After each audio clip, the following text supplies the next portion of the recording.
வணக்கம் நண்பர்களே. 2026 புத்தாண்டு நல்வாழ்த்துக்கள்.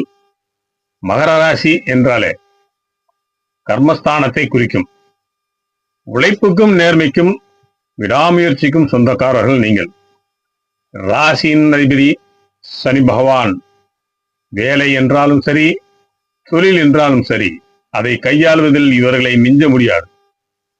2026 வருடம் இவர்களின் வாழ்க்கையில் ஒரு திருப்பு முனையான காலம் என்றே சொல்லலாம். 3ஆம் இடத்து சனி, 7ஆம் இடத்தில் அமர்ந்த உச்ச குருவும் மிகப்பெரிய பலம் என்று சொல்லலாம். இந்த அமைப்பு தொழில் முன்னேற்றம் தரும் நண்பர்களே. 2ஆம் இட ராகு, 8இல் கேது. பேச்சில் நிதானத்தை கடைபிடிக்க வேண்டும். பணம் கைக்கு வந்தவுடன் மனைவியிடமோ அல்லது கணவனிடமோ கொடுத்து விட்டால் நல்லது. குருவின் பார்வை, சிந்தனையில் ஒரு தெளிவு, சிறப்பான முடிவெடுக்கும் ஆற்றல். சுய தொழில் செய்வராக இருந்தால் நல்ல முன்னேற்றம் தரும் வருடம் என்று சொல்லலாம். சனி பகவான் 3ஆம் இடத்தில், இது வெற்றி சனி என்று அழைப்பார்கள். இந்த சனி தைரியம், வீரியம், தன்னம்பிக்கை அதிகரிக்க செய்வார். தனஸ்தான ராகு, அஷ்டமக்கேது. பேச்சிலும் பண விஷயத்திலும் கவனம் வேண்டும் நண்பர்களே. எதிர்பாராத பண வரவும் எதிர்பாராத செலவுகளும் வந்து போகும். கடன்களை அடைக்க சற்று தாமதமானாலும் பிற்பகுதியில் சிறப்பை தரும். புதிய முதலீடுகளில் நிதானமும் கவனமும் அவசியம்.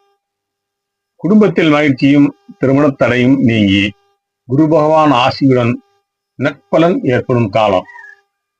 புத்திரபாகியம் இல்லாதவர்களுக்கு குழந்தை வரம் கிடைக்கும் நண்பர்களே. ஆரோக்கியத்திற்கு பெரிய பாதிப்பு இருக்காது.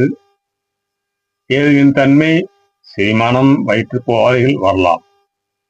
முறையான உணவு பழக்கம், உடற்பயிற்சி, தியானம் போன்ற விஷயங்களில் கவனம் செலுத்துவது மன அமைதிக்கும் உடல் ஆரோக்கியத்திற்கும் நல்லது நண்பர்களே.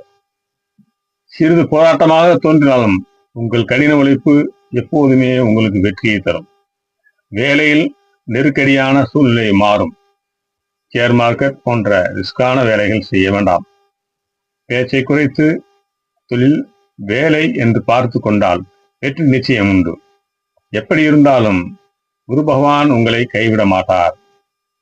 நீங்கள் திருச்செந்தூர் சென்று வருவது சிறப்பான பலனை தரும். பிற்பகுதியில் ராஜயோக பலனை தரும் வருடம் 2026 நண்பர்களே. செய்யும் தொழிலே தெய்வம். முக்கிய முடிவுகள் எடுக்க ஜோதிடரின் ஆலோசனை கேட்டு செயல்பட வேண்டும். நன்றி.